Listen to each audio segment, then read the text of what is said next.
সমস্যা হচ্ছে আমাদের বাংলাদেশে প্রতি সালাতের পরেই, ফরজ সালাতের পরেই আসসালামু আলাইকুম ওয়া রাহমাতুল্লাহ, আসসালামু আলাইকুম ওয়া রাহমাতুল্লাহ, ইমাম সাহেব সালাম ফেরানোর পরেই যে আল্লাহুম্মা আমিন বিরহমাতিকা ইয়া আরহামার রাহিমিন, এই যে প্র্যাকটিসটা আমাদের দেশে হচ্ছে, এভাবে কিন্তু সাহাবাদের সময়ে এবং বিশ্বনবীর সালাতের পরে এভাবে মুনাজাত হতো না।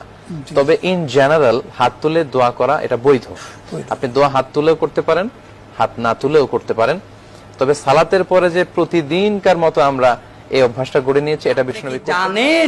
এই ফরজ সালাতের পরে মোনাজাত করার কারণে আপনি রাসূলকে অপমান করেছেন। ফরজ সালাতের পরে সম্মিলিত মোনাজাত করা যাবে কি? ফরজ সালাতের পরে, জানাজার পরে, সভা সমিতির পরে, ঈদের মাঠে সম্মিলিত মোনাজাত বিদআত, বড় গুনাহ হবে। সালাম ফেরালে দিকে দুই একটা করে খুঁজছে, কি ব্যাপার?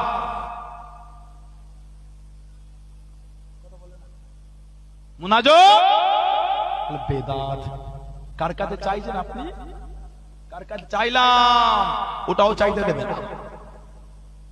আল্লাহর কাছে চাইতে আমার গোলামের বাচ্চা গোলাম। কিছু কিছু ভাই থেকে উঠে যায়, যা কেউ যদি মোনাজাত না করে নাউজুবিল্লাহ সে কাফের। নাই করলো, নাই করলো, আমি তুললে বেদাত হচ্ছে কেন?